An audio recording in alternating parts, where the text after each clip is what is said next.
So, Ms. Falami, tell us a little bit about yourself. So, my name is Falami. I know it's hard for some people to pronounce.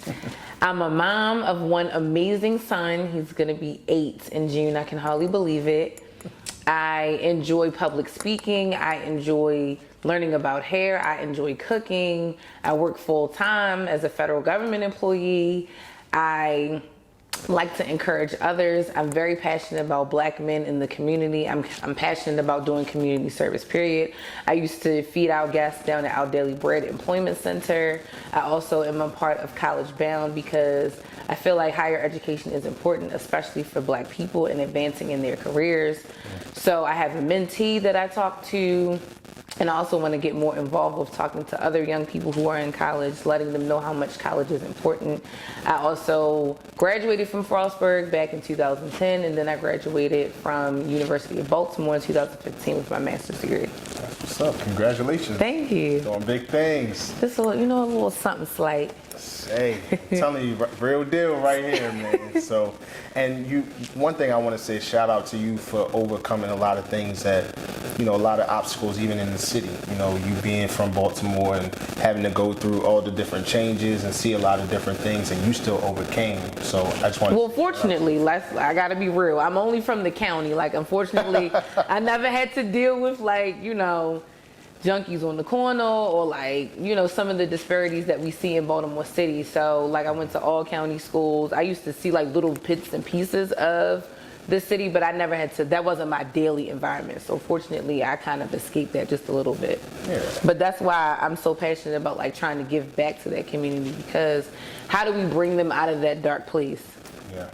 I think the biggest thing on getting them out of that dark place is to see people like yourself who is striving and doing great things, and it gives them a little bit of motivation. But I think a lot of times they see their own environment, they see where they're from, and they feel as though they can't get out. But they can get out. There are success stories about people getting out, but you just got to work a little bit harder, maybe different from maybe you and I, since we both lived in a county. So for people out there, there is definitely a disparity between Baltimore City and Baltimore County. Baltimore County is more suburban.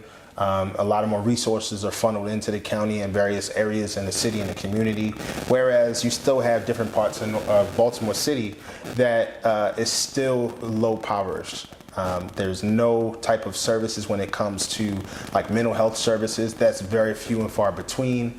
And with Falami's passion with really serving the community, especially with Black men as well, I think it's just one thing that we have to start looking at, giving and provide more resources in those low poverty communities. I feel though people have to also want the help, because when I was doing my second internship at our Daily Bread Employment Center, and I also taught workforce development. I saw a lot of people who were complacent. They liked the fact that, because when you're homeless, nobody needs to contact you for a bill. You can get some little burner phone, not a burner phone, what is it called? The little free state provided phone. Yeah. You can get, nobody is bothering you about anything, but they give out free food, they give out free clothes at these shelters and stuff like that. So it became a part of their lifestyle to just continue to live in that. Now, there were some people who were working towards getting out of that, so I'm not going to take that away from them. However, there are some people who are comfortable still living in that environment and being in that lifestyle. Yeah, and that's the thing that, like you say, people have to want the help. Yeah, they gotta want more for themselves. And that's one of the toughest things that we have to convince people, is that look, on the other side there's a lot of healing, but there's gonna be work that needs to be done. It's definitely work that needs to be done. And we used to have people fill out this demographic sheet of name, address, phone number, all of that kind of stuff, highest education level completed, and it was alarming how many people put 8th grade. Middle school, that's 13 years old. You don't know anything. You are a child at that age. And I feel it was just, it was sad. But I was reading the B-side, Living and Dying While Black in America by D. Watkins, another Baltimore artist. Check him out. But it was really good. He was talking about how basically schools in inner cities in Baltimore City and other cities, probably Detroit too, Detroit, Chicago, other urban areas, are kept like that on purpose. They keep old textbooks. They keep, under not undereducated, but teachers who are not as qualified as some. Like they keep the schools like that on purpose so that schools do think, so that the kids think that school is a joke. And so then they grow up to be what's called bottom feeders. So people that only aspire to work at Walmart, Taco Bell, the gas station. Not taking anything away from those jobs, but they don't kind of aspire beyond that. So yeah, it's so interesting that you said that about teachers that may not be as qualified. So I'm gonna tell you a quick story, right? A couple of years ago, at the height of the pandemic, I was getting these alerts and emails from Dallas County Schools in Dallas, Texas.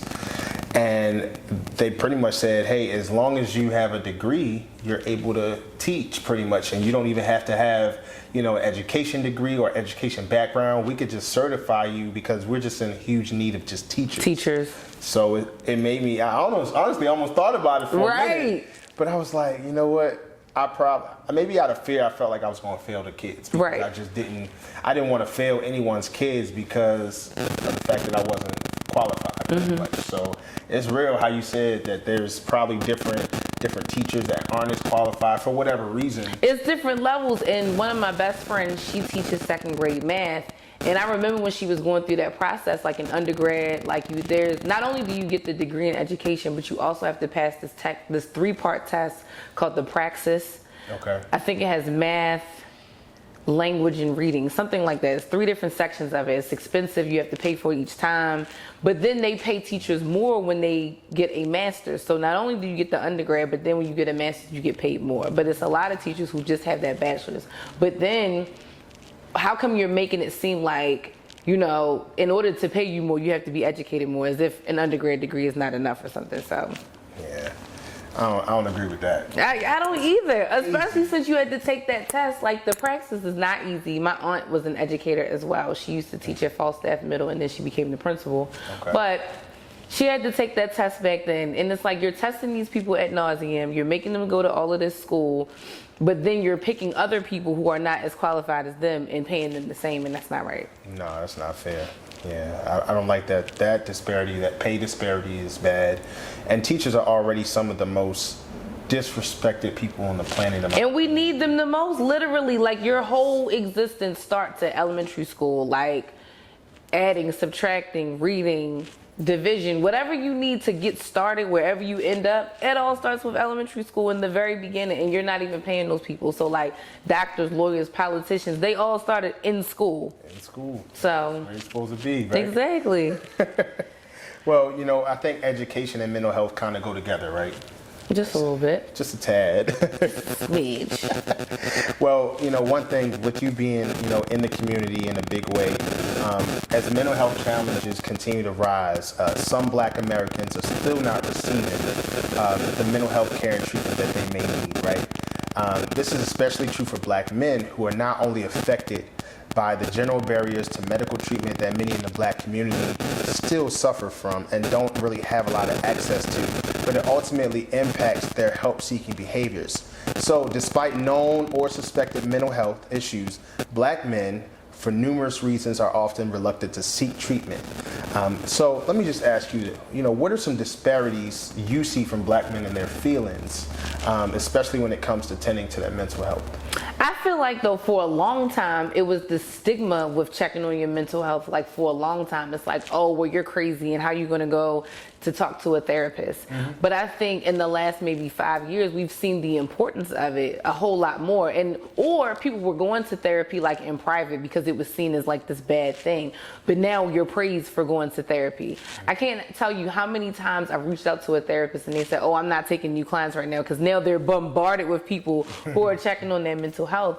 But Black men specifically, I feel like, and I also have a movement that I started on Instagram called Black Men Feel Too, because after Chadwick Boseman died and we found out how much he kept his colon cancer to himself, that got me thinking, like, how many other Black men are suffering in silence? How many of them are not talking to anybody about what's really going on? Like, they're masking their feelings, they're not expressing them, they feel like they can't express them, they feel like if they do express them, it's going to be thrown in their faces. I feel like those are really big issues. Yeah. And my bio on there says, how do we care about black men being killed by the police, but we don't care about the black man? I'm like, change the narrative. It's like, how come we only care about people once they're dead? That's not right. Because it's better to have you alive than it is to have you underground.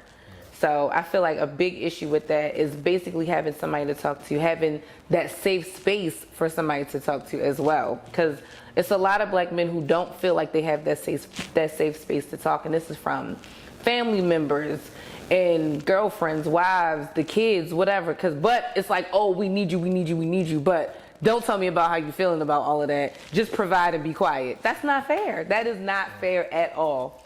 You're hitting on so many different things. I'm like, finally somebody gets it. It's like, wow. You know, it's amazing that you understand some of the struggles, a lot of the struggles that us black men face. A lot of black women face some of the same similarities, but from a different angle, right? But that's the thing. I feel like society as a whole, everything is geared towards women and children. Gotta help the women and children. Yeah, like the homeless, the been disadvantaged, whatever. It's always women and children. While the man is he's just strong and provide and, you know, fend for yourself and figure out whatever it is. And even if you are broken, put the pieces back together by yourself. That's not fair. And I guess for me, I have a higher feeling towards it because I have a black son and I don't ever want him to come to me and feel like he can't talk to me or that he can't express himself. And so I feel like it's really, really, really important for that safe space to be there. So I agree with you. I think the one thing that I recognize with a lot of people and just with society as a whole is, I mean, they're truly trying to eradicate the black man.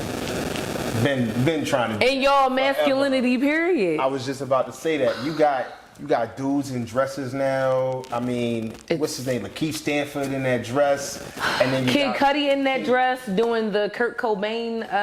Even Fat Joe with the boots. Tribute. Like, I'm telling you, the boots was ridiculous. I didn't see Fat Joe in the boots, but I saw Russell Westbrook in the skirt. I didn't seen. Not Rich Homie Quan? Who is the other one? Young Thug in the skirt. Thug, like, yeah. why are y'all having on dresses? Why? Have you seen Dwayne Wade with the he got like the polish and stuff on his face? I haven't seen that, but then NBA YoungBoy had on makeup at one point in time, and then they tried to spin it like he's like this gothic punk rock person. I'm like, he's a rapper. Yeah. But okay. I think it's so sad how they always target us. They've always been wanting to target us. Why? Because we're the powerful ones. Y'all the most powerful human beings on this earth. And what should be at the head of every black family? A black man. And the best thing to keep the black family together is to have two black people together and have their children together too. They want to dismantle that. So. And they find it so easy with distractions. It comes with distractions, and then so it comes many with distractions. Look at the job situation that you talked about. When we think about the job situation, a lot of times they want us to work all these hours. Why? Because we can't focus on what we really want to do. Yeah, because then by the time you get home, you're exhausted. You have no time for your woman or your family, the kids. You may have time to eat, go back to sleep, and then start the whole thing all over the next day. That's not right. It's not fair. Because then you don't have any time for pouring into yourself. You may have some type of hobby that you want to do. You may have some type of business you want to start, but you can't because you're working this job. Yeah. You mentioned a safe space, and me being a black man, that is very hard to come by.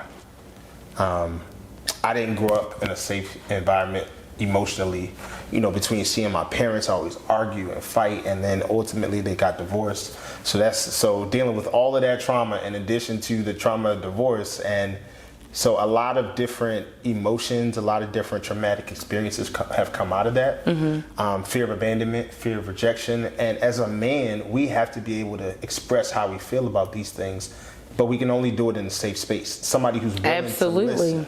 Somebody who's willing to listen. And I feel like there is a lot of healing that needs to be done, both black men and black women. We have a lot of trauma that we are still overcoming. Slavery has not been over for as long as it existed, let's be honest. Yeah.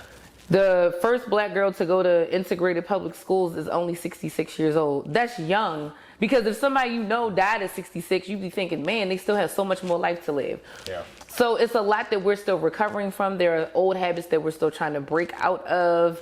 We are put against each other often a lot. So it's like, well, it's all your fault. No, it's all your fault. It's like, no, stop pointing the finger. it's nobody's fault. We are all broken, and we all need to be working on our own healing, which is a big part of like therapy and why it's so important. Yeah, I agree.